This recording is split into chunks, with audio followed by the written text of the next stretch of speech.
the last few times, literally thousands of different vehicle pad criteria have to be met before we bring a booster back and try to catch it. We need healthy systems on Super Heavy, on the launch tower, and we need that final manual command from the mission's flight director for the day. If that command is out, the booster defaults to a trajectory, takes it to a landing burn and a soft splashdown in the Gulf. Yeah, we have said it multiple times before, but it still holds true today. We accept no compromises when it comes to ensuring the safety of the public and our team, and the return will only take place if the conditions are right, and there are many of them. So there's a chance that we may not get to catch the booster today. Yeah, and one aspect to the return and the catch of that booster is the audible sonic boom in the area around the return location. That happens as the booster's slowing down from supersonic speeds. It's similar to sonic booms that were heard during the return and landing of NASA's space shuttle for anyone that was in Florida for those. Sonic booms like these are unique to vehicles returning from space and are one of the hallmarks of reusable systems like our Falcon 9 and Falcon Heavy vehicles. The general impact to those in the surrounding area of a sonic boom is basically a brief thunder-like noise, and I've heard sonic booms before, but I got to experience my first in-person Starship sonic boom on Flight 7, and I can confirm it's pretty fun to experience.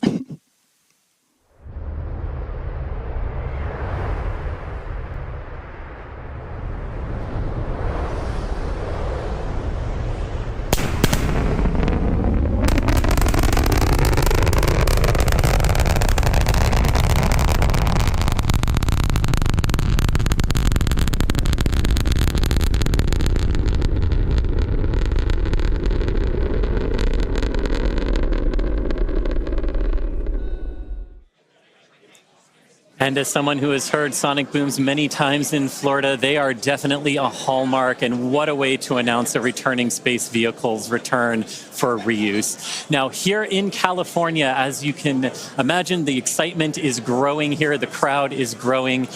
Kate mentioned our flight controllers in Ad Astra in Texas. Here in Hawthorne, we also have controllers on console in Mission Control, helping those teams in Texas monitor Starship's various systems, including the avionics and those 39 Raptor engines that were built right here in Hawthorne. Now, with 4 minutes, 30 seconds to go, Dan and Kate, how are we looking for a launch today? So we are still looking good. We're just about fully topped out on propellant on both vehicles. The closeout's going to be coming up in about a minute on ship, and then about 30 seconds later on the booster. We are still hearing chatter in the background about the booster issue that we're tracking. We may still be able to pass the hold, but if we need to hold at T-minus 40 seconds, we have several minutes that we can hang out there and work to just kind of troubleshoot those final issues before we get the go. Once we're fully loaded on prop, which is coming up soon, we've got just shy of 11 million pounds of liquid oxygen, liquid methane on both of those stages. And then once we're done, we're going to see that we're going to hear the ground lines do what's called pushback. So all of that propellant gets pushed out of those lines back to the tanks, clearing the pad for launch. Now, in the next few minutes, the guidance system will perform a final alignment. The automated flight safety system will be armed, and thrust vector control, or TVC, checkouts will be performed. As we said, if we do need to hold, it would come at that T-minus 40-second mark. That is the point in the countdown where we can pause to wait for final checkouts or pressurization, or if we need to continue to work through that issue. So once we pass through that T-minus 40-second mark, a number of things are going to happen quite quickly. The ground spin and ignition systems come up to flight pressure. The ship's going to go on to internal power. And after that, the quick disconnect or Q arm lockout is removed in preparation for retraction shortly after T0. And once we do pass that T-minus 40 seconds, we still have the ability to recycle the count under certain conditions back to that T-minus 40 seconds and hold there to us what happened, and if we can proceed again to T0. But that's only in certain situations. All right, so we're just about 2.5 minutes away.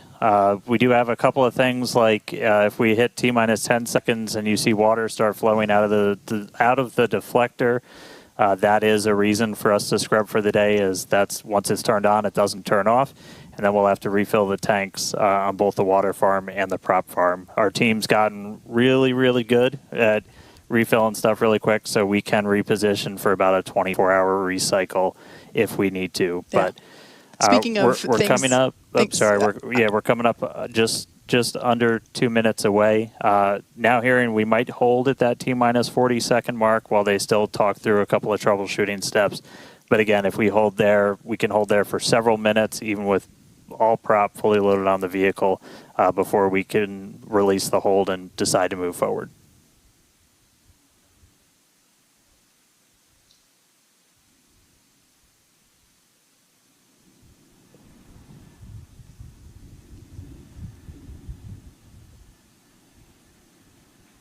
All right, less than a minute and a half away. Again, keep your eye on the clock. Look for T-minus 40. We may hold there. It's not a rocket launch unless you're talking nonstop in the background until right before you lift off. Once again, if we hold at T-minus 40 seconds, we have an opportunity to hold there for several minutes. This is unique to Starship. We don't have this ability on Falcon. As we're about 15 seconds away, we did just here. We are going to hold at T-minus 40. So look for the clock to pause when we hit T-minus 40 as they finish troubleshooting.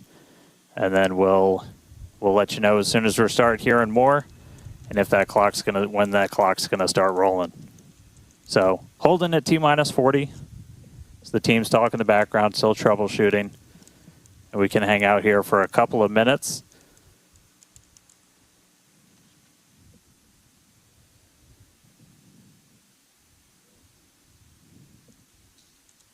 All right, and it sounds like we cleared the issue on the booster. We're now holding for a late breaking issue with ship, so they're talking through that right now. Dan, you mentioned things that we've gotten really good at. It's incredible to think that we just stacked this vehicle earlier this morning, and we're already, through prop load. Prop load's pretty much complete and ready to go. It's a very slimmed down timeline. Yeah, this by far will be our fastest. We stacked the thing for the first time ever with these vehicles less than 24 hours ago. We really want to get to a point where we can, fly rapidly, fly as quickly as possible. And so this is definitely a case to try and push that forward. No wet dress or anything like that with these vehicles. Absolutely. And should this booster come back for a successful landing, you were talking about the rapid part of rapid reusability. This booster may fly on a future Starship flight if we're able to catch it and bring it back online. So for those of you that have just recently joined us, we have paused at T-minus 40 seconds just to assess and work through a problem that popped up in the countdown, and we are holding here as the teams troubleshoot it. We believe that we have put in a solution and we will be able to proceed, but we have some chatter on some nets indicating that we're just holding here for a few more seconds. Now, this is a great opportunity for the teams. This is unique on Starship. We don't have this ability on Falcon to hold here, partially because there's just so much propellant that it takes longer as a whole for it to cool down with that amount of volume that we have compared to the Falcon vehicle. But this T-minus 40-second hold is pretty cool because basically everything that would have been a scrub is actually just an opportunity to hold here and work through it. Or I should say many things, not everything. Like I said, we're working through an issue now, but we can also pause here for final checkouts or completion of pressurization to get up to flight levels, that kind of thing. So it's a nice feature to allow the team to wait for final checkouts or assess final prop levels or engine health and that kind of stuff.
All right, and if you're just tuning in, we are still holding at this T-minus 40-second gate. We cleared an issue on the booster that we were working up until the hold, still working one on ship, and team still continuing to discuss in the background. We can still hold here for several more minutes. If we're not able to resolve the issue or find a workaround, then we would have to essentially scrub and stand down for the day. If that does happen, we can go as early as tomorrow, but that clearly depends on what work we might need to do to fix any issues. So just obviously stay tuned. But right now, we're a little over 5 minutes into this hold today. We've got a couple more minutes that we can hold at T-minus 40 before we have to kick out. Essentially, looking at a lot of those propellant temperatures on both vehicles, you want those to stay in pretty specific ranges for engine startup and things like that. That's what generally drives how long we can hold at T-minus 40. So still hanging out. As soon as we hear an update on the ship, we will let you know.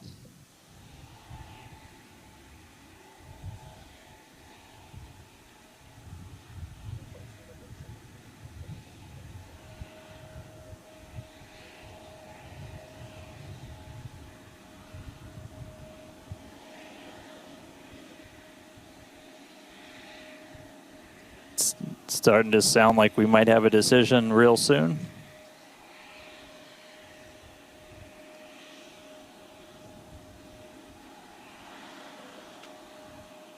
All right, you see the clock rolling. It is time to go for launch. So, 30 seconds to go. Oh. And we just heard a hold. So we kicked. Psych. No. So we did kick out back to the T-minus 40 hold.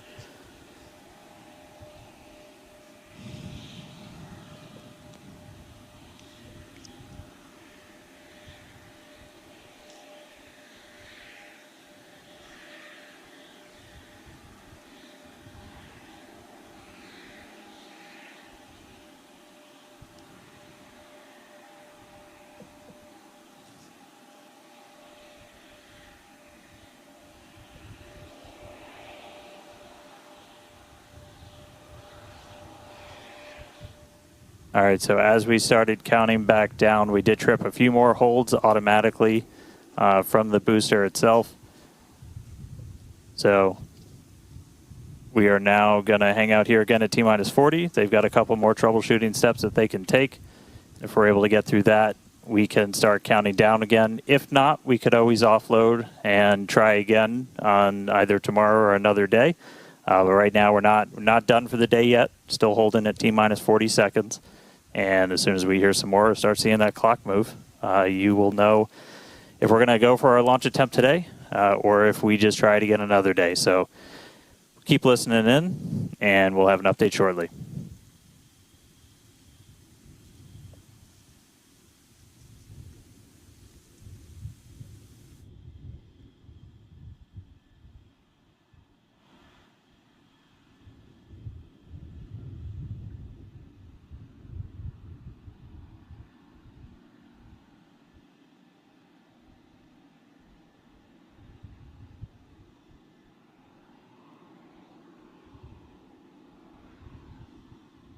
Go.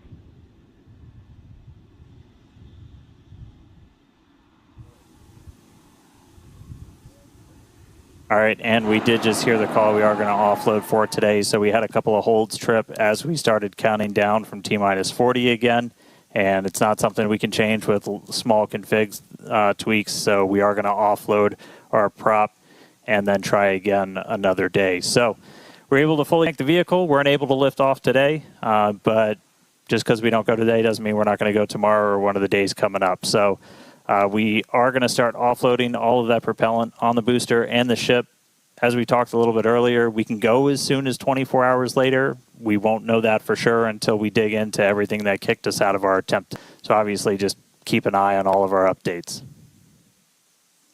So we are expecting could be about 24 hours, but we will definitely let people know. Yeah. So we want to thank everybody for tuning in. Unfortunately, we would have liked to lift off today, but the teams are doing the right thing and standing down while we troubleshoot, and we'll share more information as it becomes available, including when our next launch opportunity is. So be sure to keep an eye on our SpaceX account on X, and as I said, we'll share more information as it becomes available. All right. Thanks all for joining us today. We'll see you at the next attempt.